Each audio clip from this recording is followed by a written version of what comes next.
Hello and welcome back to Charging Status, the EV-focused podcast brought to you from the interface. As always, I'm joined by my co-host, Jim Starling. Hi, Jim. Hi, Alex. How are you? I'm doing all right, thank you. Yeah, you okay?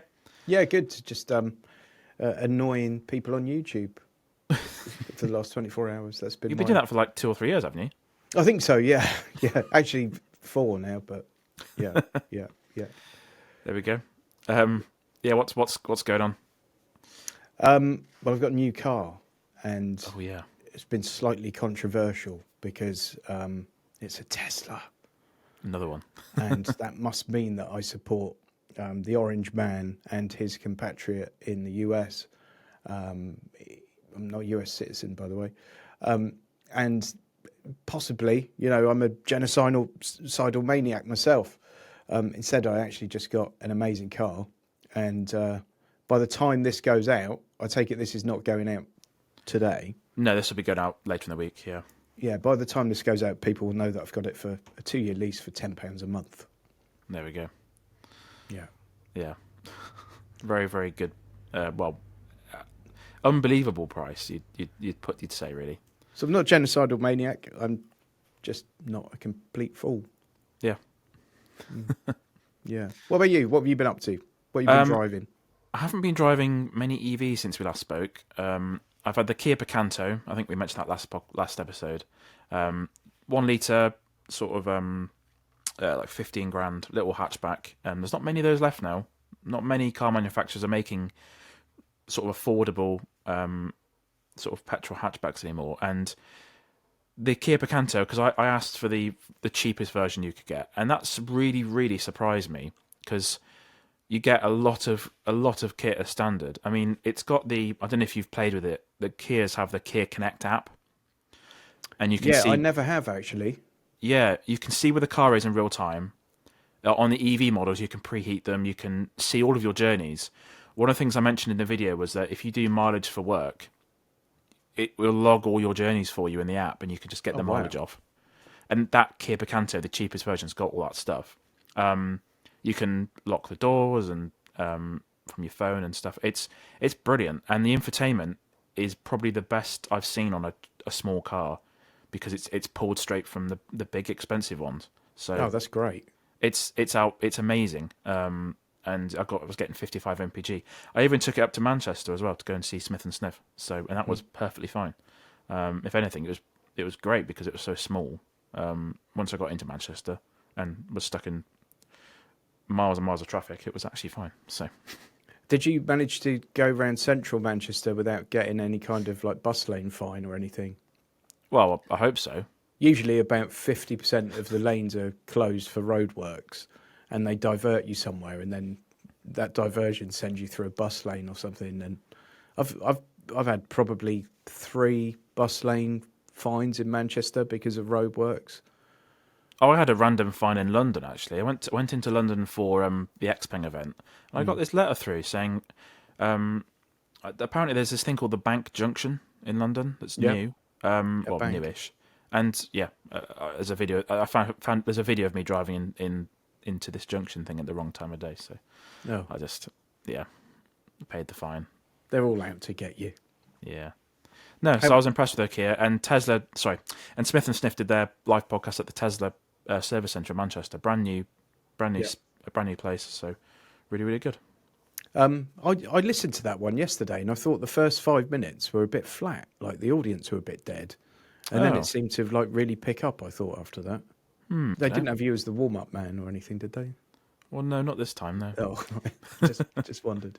That thing with the Kia logging your mileage is brilliant. I mean, I used to do like 30,000 miles a year as a rep many moons ago, and just remembering to fill everything in and the amount of small trips that you just couldn't be bothered with, and you'd end up, it comes out of your pocket at the end of the day. I did work with a guy, I'm going to name check him, James Carter, who, when we took him on, actually bought a clipboard to put his mileage sheet on. And to this day, I mean, this was probably, I don't know, must have been 8 years ago. To this day, when I see him, his clipboard is one of the first things that gets mentioned. Yeah, he'll never live it down. It's actually a really sensible idea, but of course, we prey on the weak. And the car that went back yesterday was the Nissan Qashqai, the new one. I drove the old one, I think, literally as the new one got announced last year. So that was I've done that a few times with reviews. It makes the review weird. It's really strange. But yeah, it's good car. It's not a big overhaul compared to the old one. The interior is the same, and the engines are the same. It's more of a design change, and there's some nice materials actually. There's leather and Alcantara in the interior everywhere. So nice. It's a nice interior, to be fair. That's about it really, and I've got an EV6 arriving on Friday, so that'd be quite nice. But Cool. It is weird, isn't it? When they send you a car and it's. But do you remember when I got that Mercedes van? Yeah. And the new one had been out for about 4 months or something, Yeah. and they sent me the old one.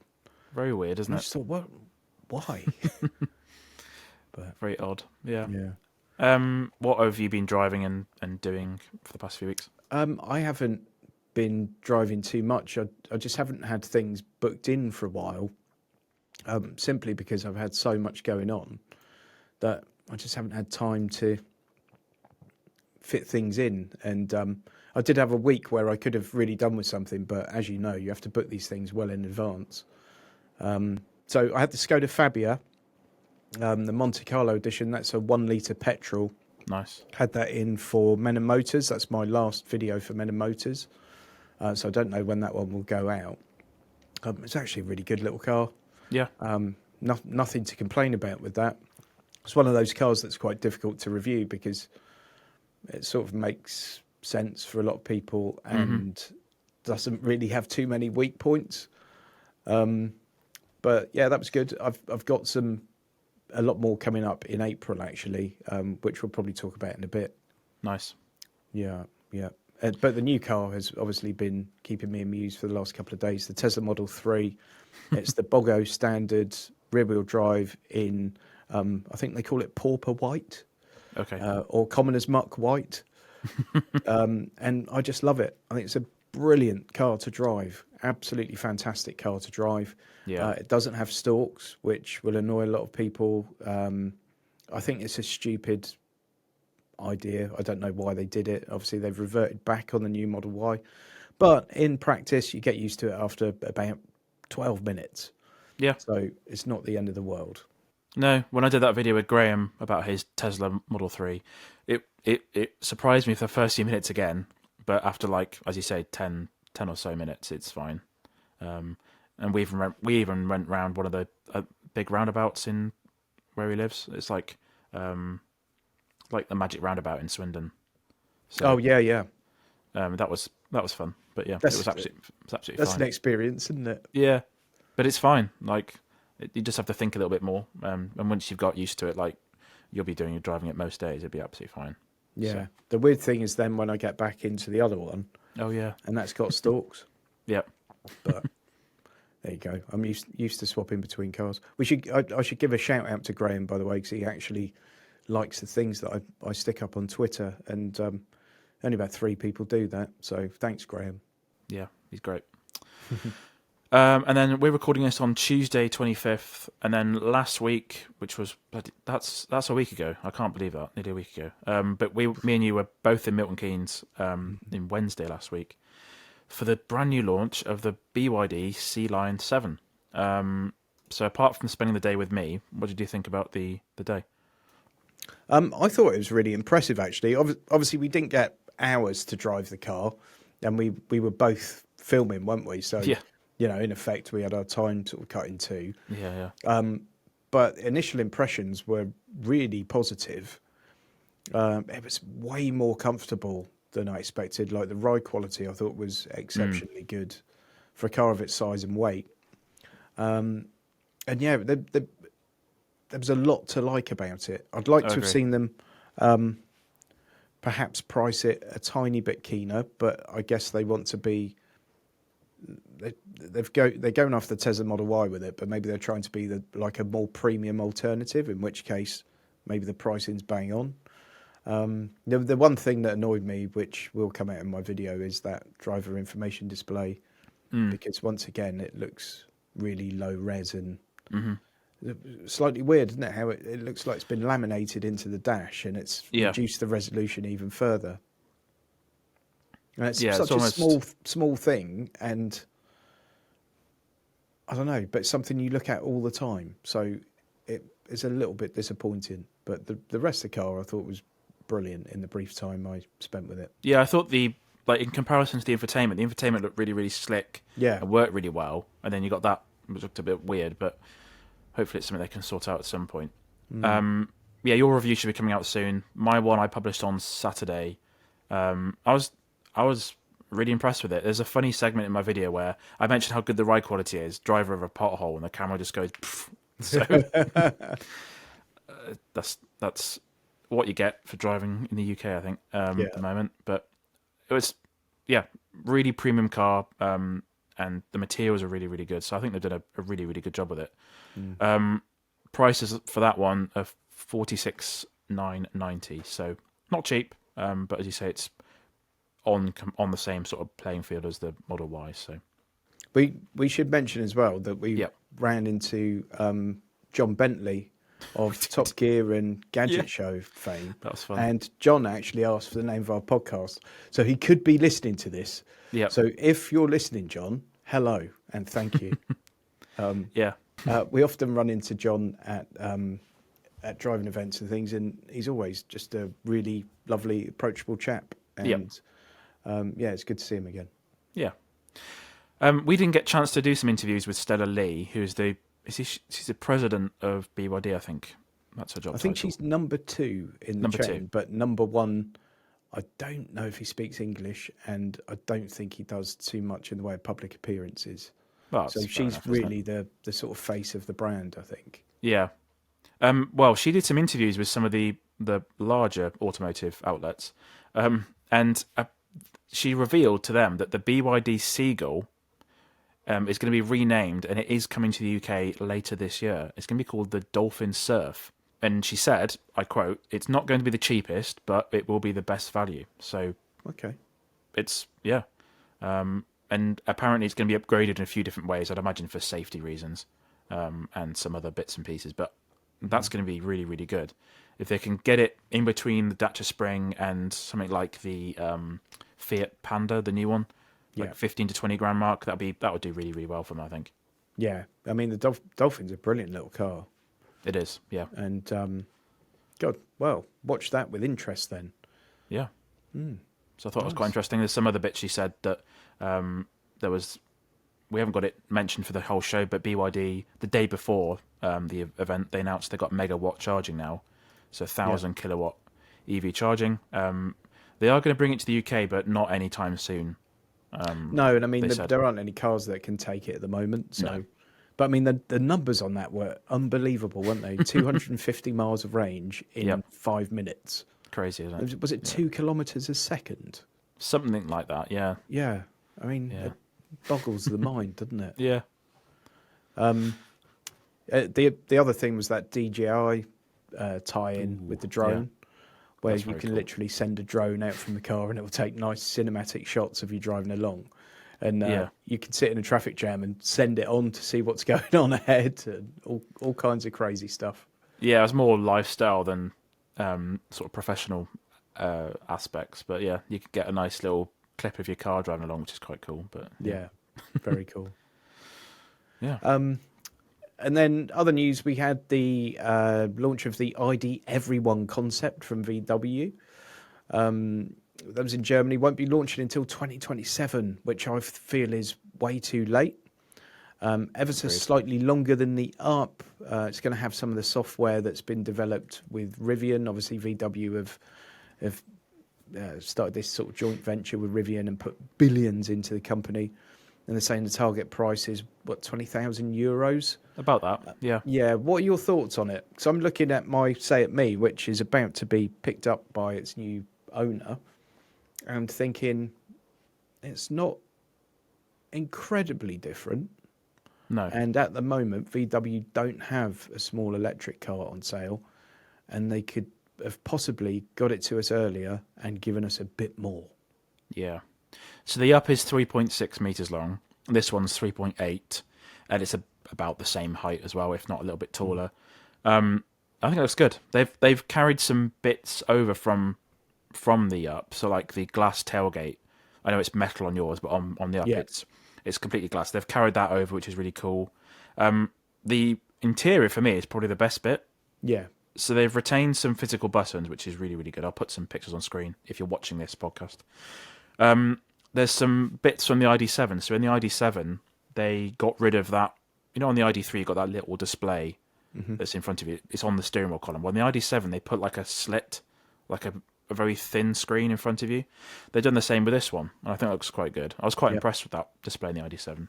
And yeah, it looks good. And if the reviews of the Rivian software I've seen online are anything to go by, they know what they're doing. So VW have done the right thing there and said, yeah, you guys can do that. Yeah, and that's where VW have struggled a bit, you know, with certainly when the ID.3 came out, and my friend's got an ID Buzz and is always complaining about software issues and things. Yep. And I think that's a really wise move for them.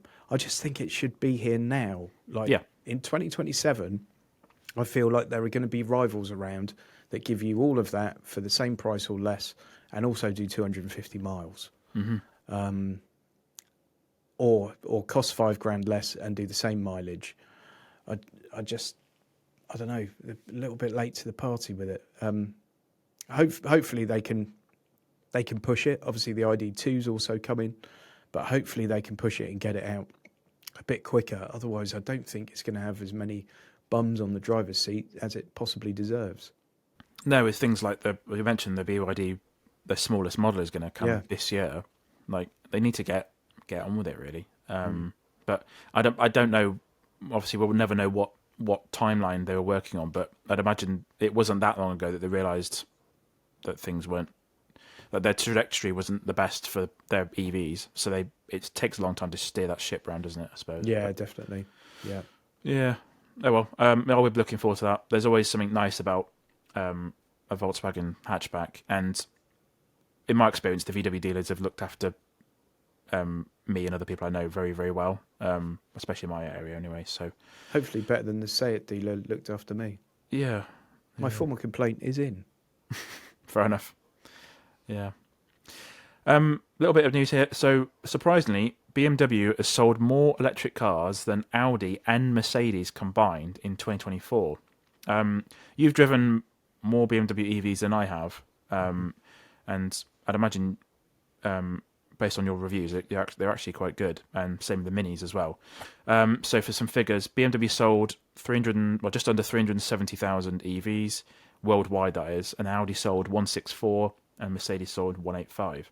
I haven't really touched the EVs from Mercedes or Audi, but considering the Audis are probably very related to the ID range in terms of the underpinnings, I don't know. But what are your thoughts on that? So it's a weird one with Audi because they've got some brilliant cars out there, but they're not very efficient at all. I've heard that. Certainly when you look at the interiors and stuff, they haven't moved them on. And it just feels like when you get into something like the Q8 e-tron, which is a lovely car, like it really is a nice car, but it's, you're going to get 2 miles to kilowatt or 2.5 miles to kilowatt. So that WLTP range, it looks hopeful at best, in my opinion. And then you look at the interior, and it's actually not really any different to the interior in an Audi 6, 7, 8 years ago. Not dramatically so, anyway. And you could look at it as it's not broke, so don't fix it. But it also doesn't feel like it's evolved massively. And they just feel a little bit like they've taken the engine out of something and stuck some EV running gear in. And I think with the I can't speak about Mercedes because I haven't driven any of their EVs for more than 10 minutes. Yeah. But with BMW, I think they've got some real kind of ground up stuff that's amazingly good. And it does have a different feel to it. And they have made more significant changes. So I think if you were to go and get into a BMW and an Audi and take them both for a test drive, the Audi might be really familiar and great and classy and well put together, and you might love everything about it, but it feels like the one you drove 3 years ago. Where you get into the BMW and it feels like almost from a different generation. Not quite. That's a bit of an over-exaggeration, but you know what I'm saying? It feels like it's progressed a bit. I also think they've come out with more models. You know, there's more variation in the electric BMW lineup than with Audi. Yeah, there definitely is. There's loads, and especially with Mini as well. Yeah, I mean that Mini is I mean, with an engine it's great. As an electric car, it's almost perfect for a little hatch. It's absolutely brilliant. Yeah, because that figure I mentioned, that doesn't include Mini or Rolls-Royce. Those are all on the separate figures, yeah. Because if I just remember rightly, because I did write this down. The Mini numbers must be significant. Mini also saw a massive increase from 2023 to 2024 with 56,000 EVs sold worldwide, which is up by 24%. So, yeah. I haven't got the figures for Rolls-Royce, but I imagine it's not massively high because of how expensive their Spectre EV is. But yeah, that's very impressive. What are your thoughts? Why do you think there's such a difference? Would you sort of concur with what I'm saying, or have you got a different take on it? So I've only driven the i5, that was last year, and I drove a Mini electric briefly, and it was very, very fun to drive. But I'd imagine they're just probably taking it a bit more seriously. Yeah. And when a company takes EVs a bit more seriously, it pays off. Look at what Hyundai are doing. Yeah. And whereas if it's just a side project for them, it doesn't really tend to work that well. I'm not saying that EVs are a side project for Audi, but they're probably not that hopeful. I don't know. You don't feel like VW Group invested in EV early and were happy about it. Yeah, that's true. Where BMW obviously got a bit ahead in the sort of R&D side of things, and I think they came to market with stronger cars initially. I mean, even something like the i3, you still see loads of them around. Yeah. And I have never driven one, but anyone who's driven one is always raving about it. And that's a car from 12 years ago. So yeah, it's obviously something that they've been doing for a long time, and they know what they're doing really. And it's to be honest, paid off. When I replaced the Me, if I hadn't have realised I could get a Tesla Model 3 for 10 quid a month, I was possibly going to get an i3S. Yeah. But the unfortunate thing that happened is the pricing, the used prices have gone up on i3Ss recently. Yes. Yeah. Like fairly significantly as well. But that was the original plan. I thought I'd get one of those because, they seem to be bags of fun. Yeah, especially for what the Me would do. It's the same sort of range, isn't it? Yeah. So, yeah. Nice. Some other bits of news, which I'm quite looking forward to, actually. I'm hoping they will sell in the UK. But this is Xiaomi. So if you haven't heard of Xiaomi, this is a Chinese tech company that makes phones and stuff. And they launched their car, the SU7, only a year ago. So it debuted in China March 2024. They've sold 100,000 in under 8 months. And I saw something on Twitter this morning where they've just crossed the 200,000 mark, which is crazy for 1 year. However, the company is looking to sell cars outside of China. So the Xiaomi president, William Lowe, spoke to a Chinese media outlet of Jamin and said they will look to go overseas in 2027. So a little while away, but I think they'll do really, really well. They've got the YU7 SUV in the works, and they've also got this SU7. And as we spoke about a few months ago, even the Ford CEO is dead impressed with what this company's done. So crazy. Yeah, some of the cars look really impressive. I mean, I know we saw.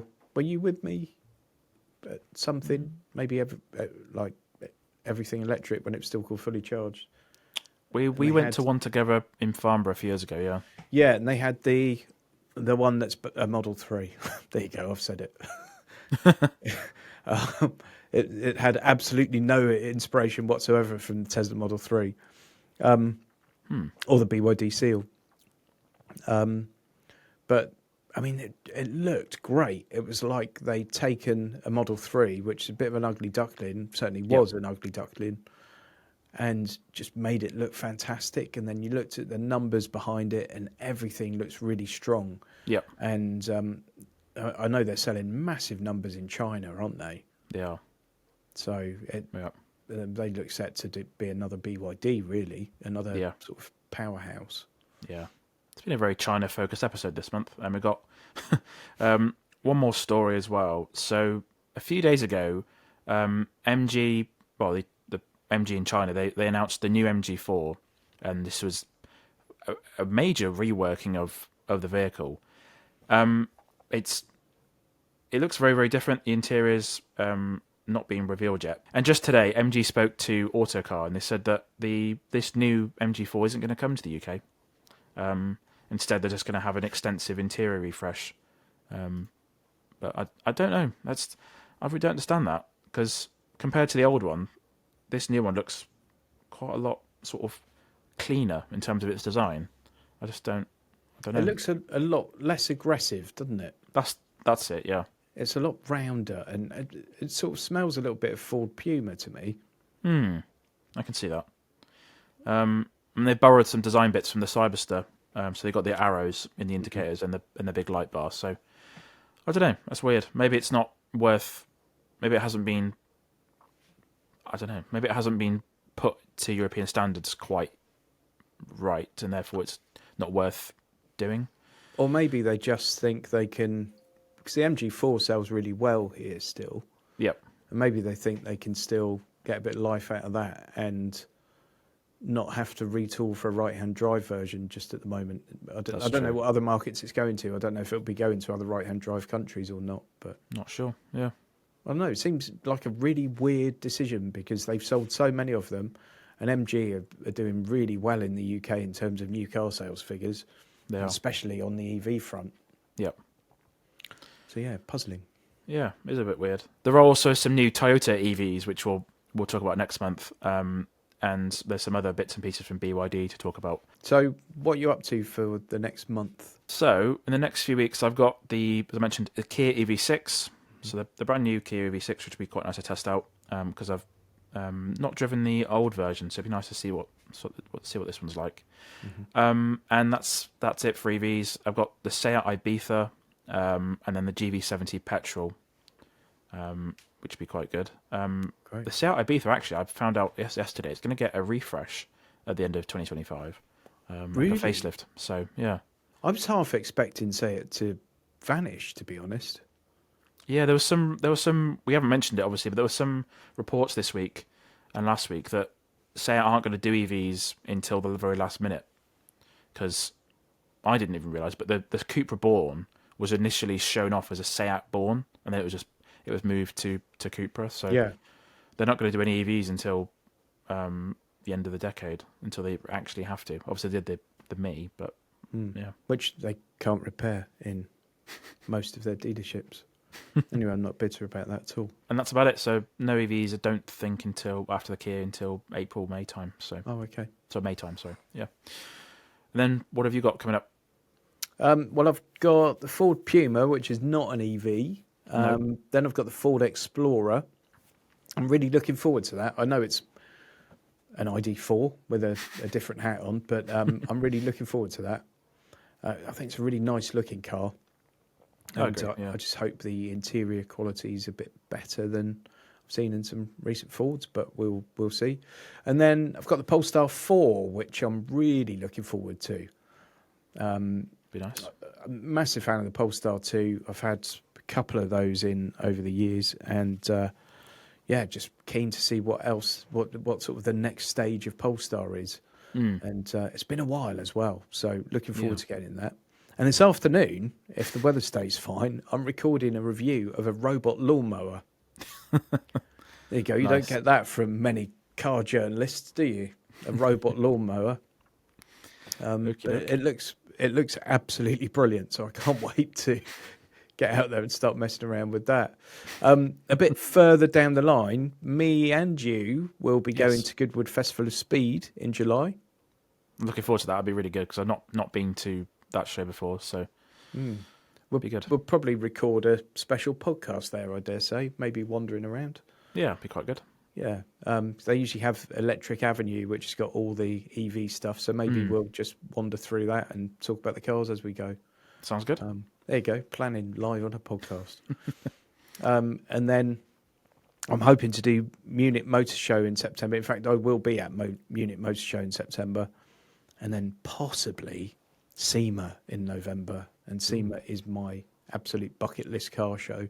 That's for, if you don't know, it's like the aftermarket industry. Oh, okay, yeah. Yeah, and it's like custom cars, hot rodded cars, aftermarket everything. But last year there were quite a lot of modified electric cars and modified EV stuff generally. Yep. So I'm really, really looking forward to that. I think I've managed to get some passes, but I really need to get a sponsor on board to help me with some of the costs, because the costs are going to be incredibly considerable. But yeah, that's what I've got going on in, well, the next month and for the rest of the year so far. So. Sounds good. Is the Munich Motor Show like a Geneva type of thing, is it? Or is that something similar? Yeah, so it's a full-on, just like Geneva and Paris, all the rest of it. So full-on car show, where they're going to be all the new car launches, all the latest models, all that kind of stuff. But it appears to be, I've never been before, but it appears to be over 2 venues. So you've got the big convention centre where the main show is, but then there's also like an open bit in the middle of Munich somewhere. Oh. And I remember seeing a couple of concept vehicles being launched on, it might have been on CarWow or one of those channels. Okay. A couple of years ago. And they were just like in the centre of Munich, and it seemed like Cooper had taken over, I don't know, a bar or a pop-up shop or something. Oh, so yeah. I think they spread it around a bit. But yeah, it's one of the big ones. It's basically what used to be the Frankfurt show. Oh, okay, yeah. And they tend to now have it as Frankfurt is like transport, wider transport, and then Munich has the car show, and I think they occasionally swap it up, and they do one year and one the next. So yeah, really looking forward to that. Sounds good. Yeah, not been to many car shows really, so one day I'll try and go to some of these events, but it'd be quite good. And that's pretty much it for the March episode of the Charging Status Podcast. So thanks for tuning into this episode of the Charging Status Podcast. You can find us in video on YouTube and in audio wherever you get your podcasts. For a full description of this show, visit the episode link in the show notes. You can find links to our website, theinterface.uk, and Jim's notaguru.co.uk in the show notes too. Thanks everyone, and we'll see you again next time. See you soon. Thanks, Jim. Thanks, mate.